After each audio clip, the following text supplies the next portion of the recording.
So we got a big show this week. Welcome aboard here.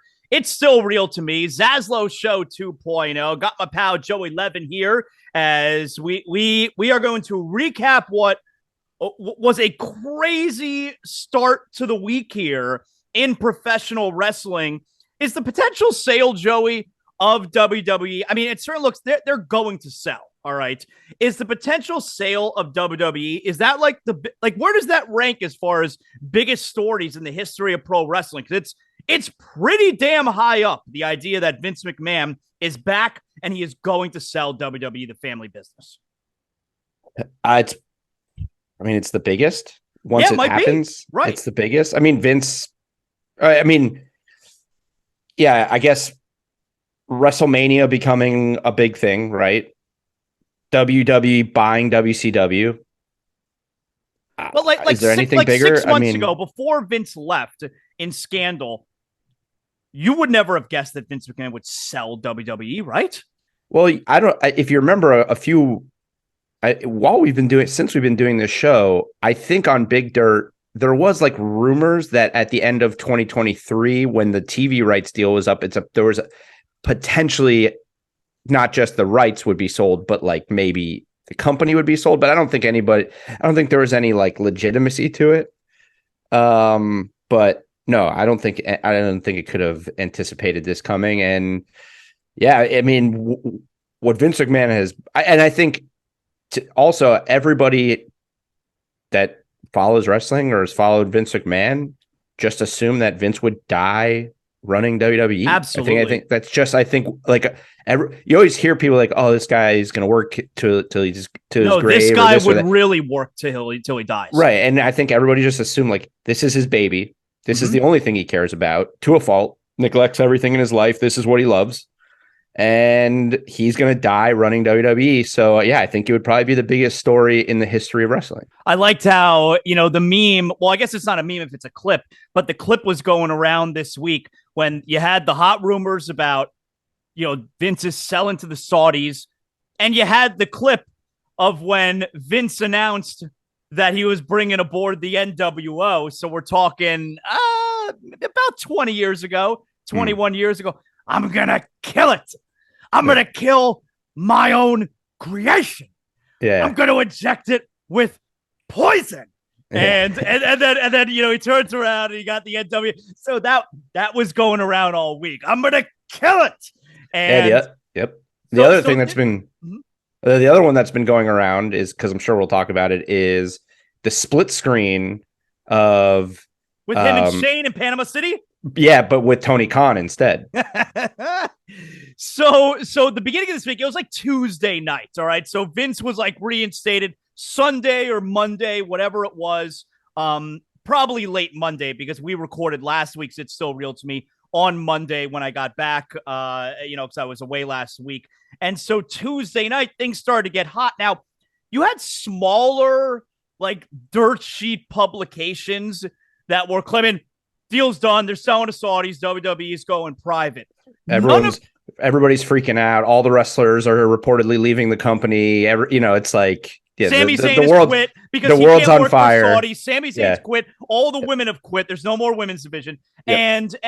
But none of the big pro wrestling insiders were reporting it. They were for sure. They were coming out and saying, it doesn't mean it's not true, but I can't confirm it. No one. Yeah, I think Sean Ross Sapp is the one who I follow the most in terms of the insidery wrestling guys, and he consistently was like, no one in WWE has said this. Doesn't mean it's not happening, but I can't confirm it. Mm-hmm. And so these rumors were hot, man. And I was like, look, Vince McMahon just returned. You still got to get board approval for this kind of stuff. They apparently just hired a company to go out there and help facilitate, I think it was JP Morgan and Chase, to help facilitate a potential sale. There's no way this kind of thing is getting done in the span of like 24 hours. It's likely going to take months upon months. If at the very least, if you have the Saudi group who has agreed to pay X amount of dollars, you're then going to take that deal, that offer, and shop it around to everybody else. Like there's no way that it was getting done that fast. Well, because it's a publicly traded company too, night. right? Yeah, and, of course. I mean, like if it was a private company, maybe they could sell it overnight. But there's so much more. I mean, I don't know. I know nothing about how these things work. Yeah, but, same here. But you got to think that because it's a publicly traded company, you can't just Vince comes back, fires all the board members, gets himself reelected to be the chairman of WWE, and then says, "Hey, we're gone. We're done. Company's gone." Like, and of course this happened. And of course this was all happening like 10 hours after Stephanie McMahon announced her official resignation from WWE. Do you watch the show Succession on HBO? Yeah. It's probably my favorite show on television. Yeah, Succession's great. I mean, we are actually watching Succession play out in real life with WWE. That's what we're watching, man. Like, it's totally what this is. In a way, although, like, I think, I think that, and I haven't, because I think the news just kept coming fast and furious. Like, things kept changing, right? When Stephanie stepped down, it seemed like instantly it's like Stephanie doesn't want to work with Vince and this and that. But it's hard not to connect I do think, though, Stephanie was thrust into a situation that she didn't necessarily want. That's when Vince was, removed from the company. She was on leave when Vince had to originally step down. But don't you have to ask yourself then, Joey, what was the reason she left in the first place? Yeah, but I would also think, like, then wouldn't Triple H want to leave? Now remember, he was gone at that point originally because he had the cardiac situation. Right, but I mean now. Yeah, I don't know. But you could understand where people connect the dots. She also had surgery this week.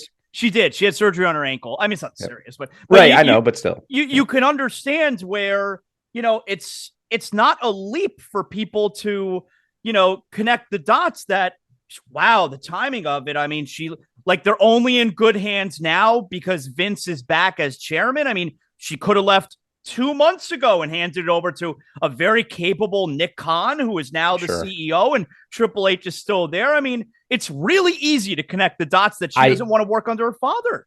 I agree. I agree. I'd buy more into it. I think I'd buy more into it if he took over creative. If he came in and he's like, Triple H is back, whatever, doing Triple H stuff, maybe sends him to NXT, but this is my baby. Then she leaves. Then I can see it. But it genuinely seems like he's there to sell the company. Like, it doesn't seem like he's there to do anything else. Now, whatever her thoughts are on that, who knows?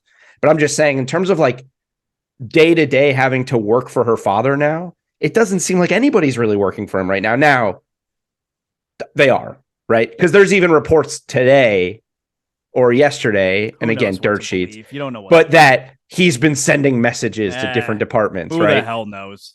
But it's like, it seems like from all of the reputable sources, the people that don't report things without getting it or like actually vetting it.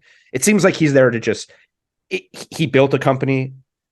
The company is going to get sold, it seems like. And he's like, if anyone's going to sell my company, it's me. And actually, I could understand that part of it. If we believe it, take all the controversy out of it. Yeah, I get it. I get why he would, the 77, what's he, 70, 75, 70, I don't know how old he is, but this old man whose whole life has been this company, if it's going to get sold, he's like, I'm selling it. Is best case scenario that it gets sold to the Khan family? No, that's the worst thing that can happen to wrestling. So? Yes. We don't need everything under one umbrella again. Wrestling is amazing because there's different companies. And even if it's even if it's still WWE and AEW, Tony Khan is a mark. Okay. Well, Tony Khan is a mark who clearly, and listen, he's done a lot for professional wrestling with his money over the last 3 or 4 years.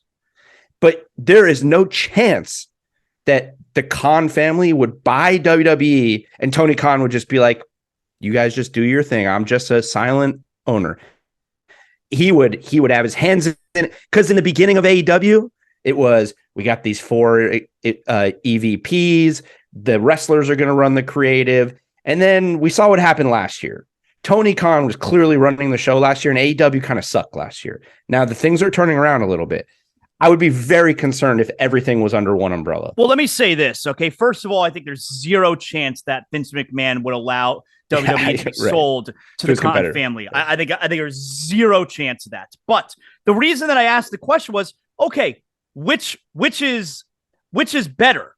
Making sure that there's still that competition of WWE over here and AEW over here, or knowing that, all right, if it were the Khan family that were to buy WWE, at the very least, see, here's what's most important to me, is at the very least, you would have an ownership group that cares about professional wrestling. Like, that's the part that's intriguing and that's attractive to me, is that, okay, they're going to take care of it. They're going to want it to be the best it can possibly be, as opposed to, like, remember when WCW sold to AOL Time Warner? It's like, they didn't know shit about professional wrestling. They definitely didn't care about professional wrestling. That's the only reason I think that it would be cool. I could see that, but Tony Khan cares about wrestling. Yeah, for sure. Does Shad Khan care about wrestling? Probably not. He cares about making money in WWE. I mean, come on, they're making more money they've ever made. Well, I got some. I could actually, if you want me to give you a stat right now that I was going to give you in Big Dirt, not Big Dirt. Let me hear it then. Come on. Fox lost $145 million last year on their WWE deal.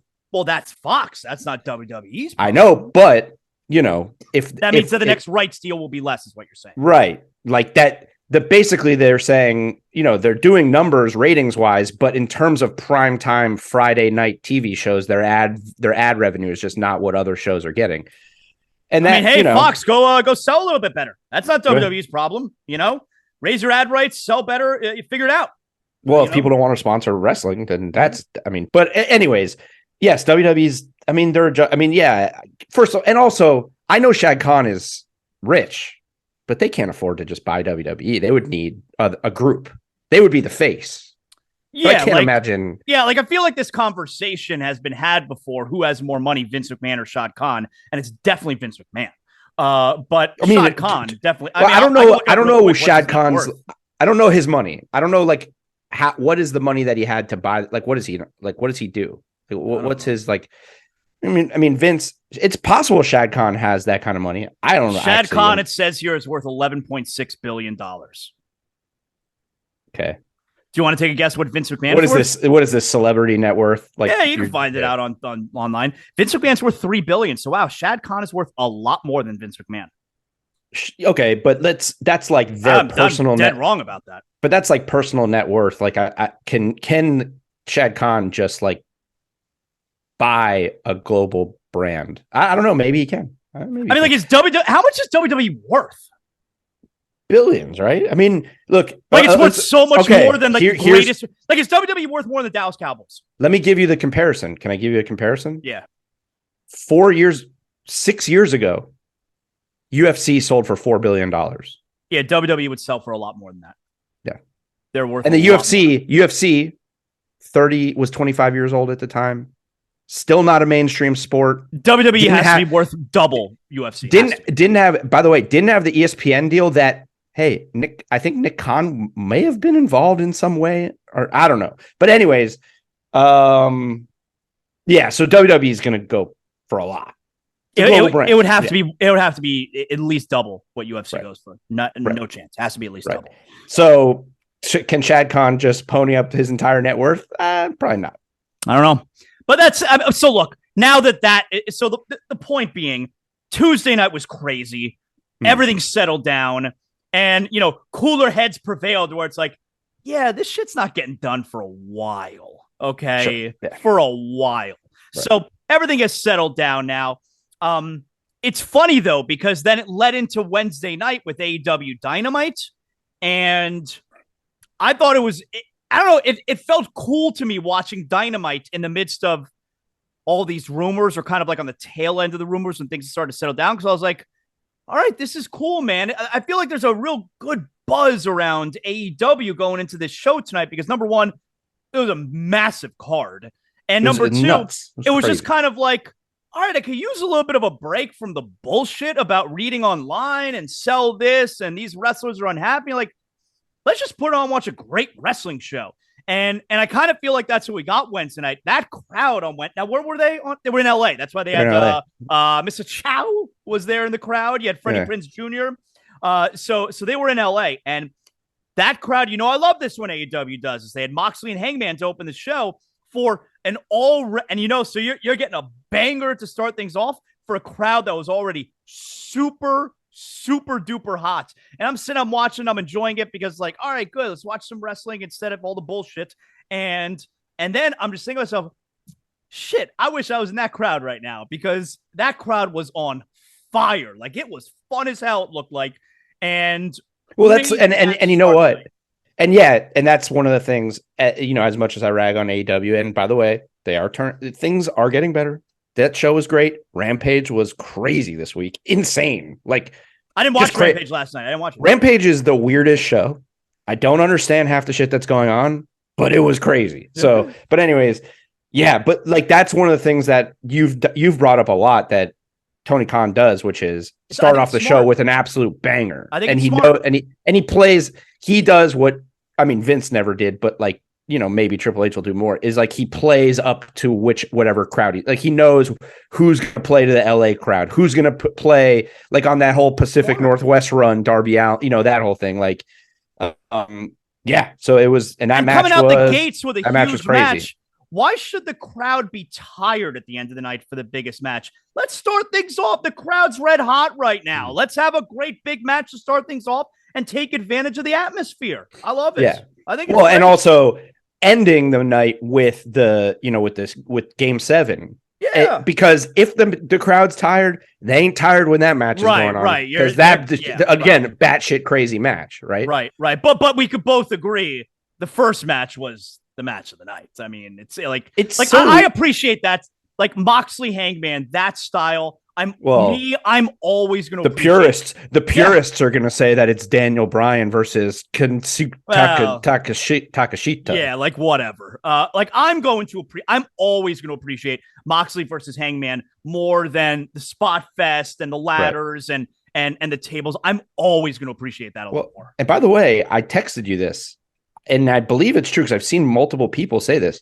It's only the second time since Moxley's been in AEW that he's been pinned clean. It feels like maybe he's only lost a total of like 5 times, maybe something like that. I think he's only lost like 3 or 4 times, but being pinned clean, that's only the second one. So it seems like a huge deal for Hangman. And remember when one of my bold predictions was Hangman MJF would be the feud of the year. Like, where do you go with Hangman other than to the title? If it's, So is Moxley taking time off now? Is that what they're doing? Because remember, before Punk had left, Moxley was supposed to leave for a little bit. Well, I mean, we're going to talk about the concussion angle, right? Yeah, so, I didn't like it. I know you didn't like it. I get it. We were texting back and forth about it. I thought about it a little bit more. Look, I get it. I know that like head injury storylines are a little dicey. Thought the timing was terrible. Yeah, I mean, we don't really have to get into it if you don't want to. I think probably a bad look reasons than the timing. Particularly like the next segment was Adam Cole. But again, but I will also say, assuming I've been looking to see because there was a moment there where it looked like maybe it was real. Okay, so here's the way I experienced Mox sold the shit out of it. Yeah, here's how I experienced it. And this is why it made me upset. Okay. So for people who are listening right now, and like this is only a week, it's 9 days after the DeMar Hamlin stuff. All right. Which is like the scariest thing that almost everyone has seen on, during a sporting event. And so you got that going on. And so you get to the end of this match and all right, the camera's on Hangman, but then Hangman is like, he's making the kind of face where like, he's like, ooh, what's going on? Like look, I've watched wrestling long enough to kind of be able to tell the difference between what's going on in a story and is what's happening not supposed to be happening. And part of it was, okay, you know what? Hangman must have done a real good job selling me, but then also, And maybe this is part of what we've talked about recently as well, where AEW's production can be real shit sometimes. Where it's wonky for sure. Yeah, where okay, if we're trying to sell Mox with this head injury, and it's a story, okay, this is part of the show, the camera needs to be on Mox. And so when the camera's not on the bad thing that's going on, it makes me believe that, oh, this is not planned. We don't want to show this because this is a bad thing that's happening over there. And that's the impression that I was getting while the camera's on a concerned Hangman, and clearly something's going on with Moxley. Right. And then when they eventually pan to Moxley, you got a trainer in the ring with him, and Moxley is like, he's got like spittle all over his mouth. And I'm like, oh, whoa. So if you're going to sell the camera needs to be on the story. And it wasn't on him. And that sold me in the opposite direction, where it's like, oh, they don't want me to see this. So, yes, that makes sense. But here's why I think the story is Hangman. Because historically, Hangman, his character, and, maybe this is just a poor job on AEW's part, or not a poor job. I don't know. A lot of Hangman's character development in AEW has been on Being the Elite. And, not a lot of people don't watch Being the Elite, but Hangman's whole thing is he's like the badass cowboy with a heart of gold. Like he wants to kick your ass, but he doesn't want to hurt you. And he wants to be a badass, but he doesn't want to be a bad guy. And that's sort of like, he's always had sort of like this inner conflict as a character where it's like, he wants to go that extra mile. And Moxley even kind of played to it in this whole lead up. So I took it as, well, they're showing how conflicted Hangman is, that he should be celebrating, one of the biggest wins of his career, but he's not happy because he hurt the guy. Yeah. And then now, had they not gone back to Mox at all, I would have been like, okay, something's wrong. But then they stuck the camera in his face and they're like, wait, let's listen in to what Mox is saying to the referee. If he's really hurt, you're not doing that. Right. At that point, it's like, oh, okay. But, before they put the camera on him, and it's like, look, it's like when a fan runs onto the field during a football game. You don't put the camera on him. You're not supposed to see it. Right. That's what I felt was happening. But again, and here was my thing in terms of timing and taste. There's a few things. One, it's professional wrestling. So taste, like if we're going to say like, we don't want to do concussion angles, then like Kenny Omega should just stop wrestling because every match feels like he's killing himself. I'm okay with that stuff being worked into the story. Although, like, I hated when. No, I just mean like the Ric Flair heart attack. Hold on, but I mean like, but what I'm saying is like, Chris Benoit killed his family, right? Okay, and what did he do forever? This diving headbutt. Yeah. FTR still does diving headbutt. Yeah. Why don't we stop doing that shit? Right. Pile drivers were banned for a long time. We do them all the time now. And we do insane versions of them. What I'm saying is like, Yeah, who was it? I think Jamie Hayter did a pile driver on Wednesday. Dude, I'm like, look, that's a pile driver. Wait till you go back and watch the main event of freaking Rampage. Really? Holy shit. Okay, I'll watch it later. But I guess my other thing is this. Timing maybe plays into it, but the person who would arguably be most maybe sensitive to this being a storyline would be Hangman, who. But how aware is he what's going on in the professional sports world?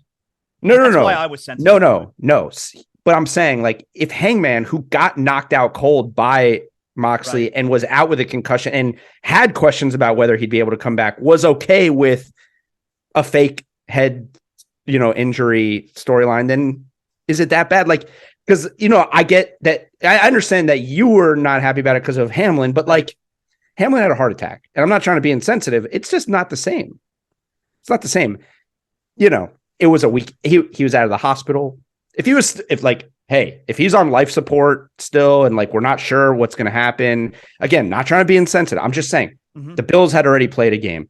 AEW had already had a show. Like it doesn't seem like that long ago, but in the terms of like the 24-hour sports news landscape, the story now is Damar Hamlin is alive. He's doing well. He's going to be in Buffalo.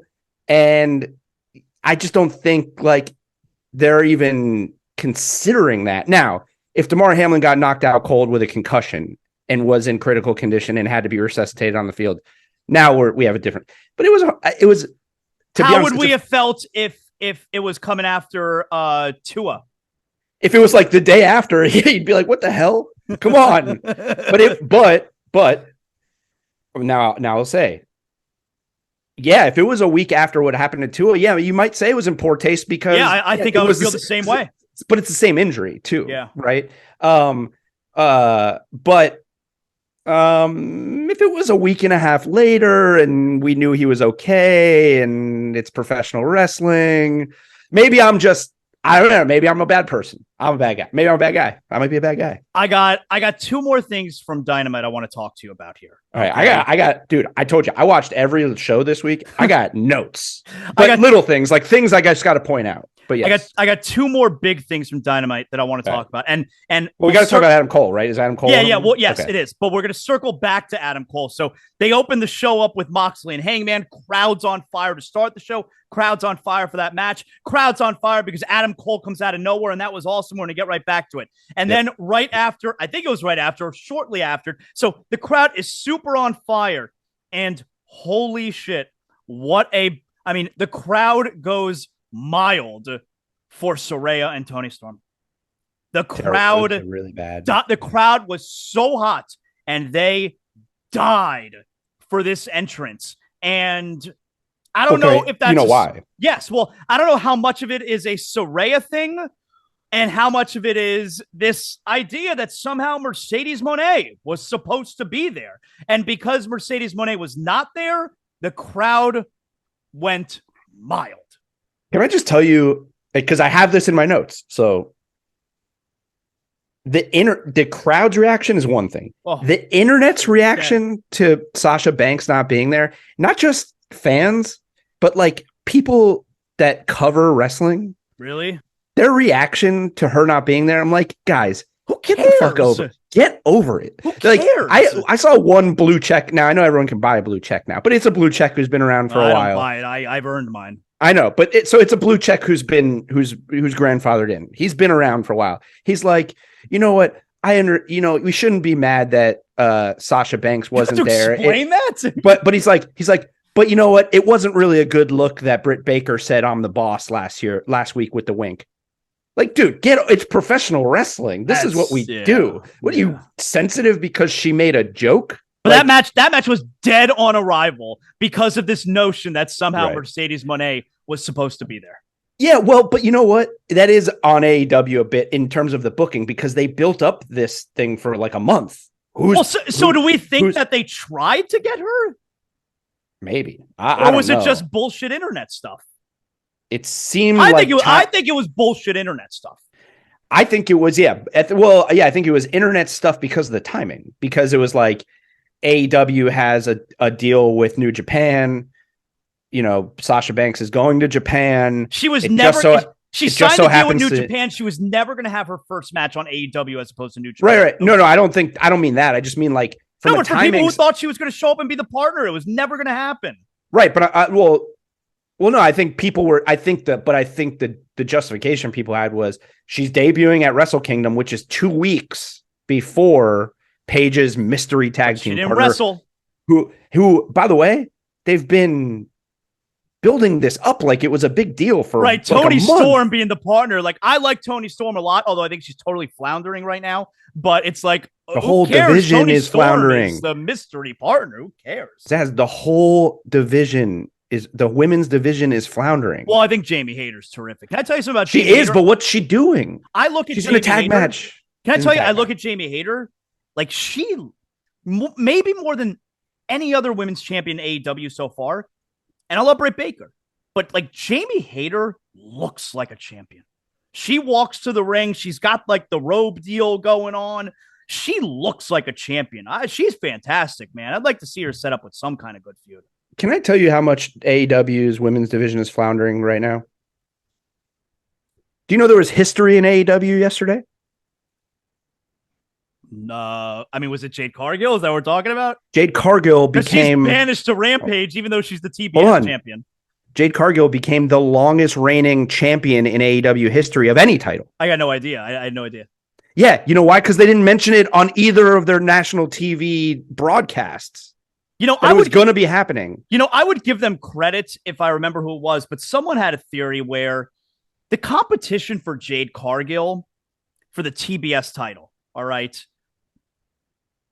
if she's eventually going to lose her, she's eventually going to lose her streak. She's the only TBS champion they've ever had. Right. But what I'm saying it's crazy, but that's crazy too, isn't it? But what I'm saying is, it's a secondary title, right? It's a secondary title. I don't know. Fine. I don't know what it is. But when she loses, like whoever's the one that dethroned her, if it's against someone that she's defending the secondary women's title against, like that person who beats her, like the women who are like Red Velvet, like the women who are gunning for the TBS title, that can't be who dethrones her. It needs to be someone much bigger who dethrones her. Meaning she needs to somehow get into the main title picture. Well, you know who the internet's been buzzing is going to eventually take it from her?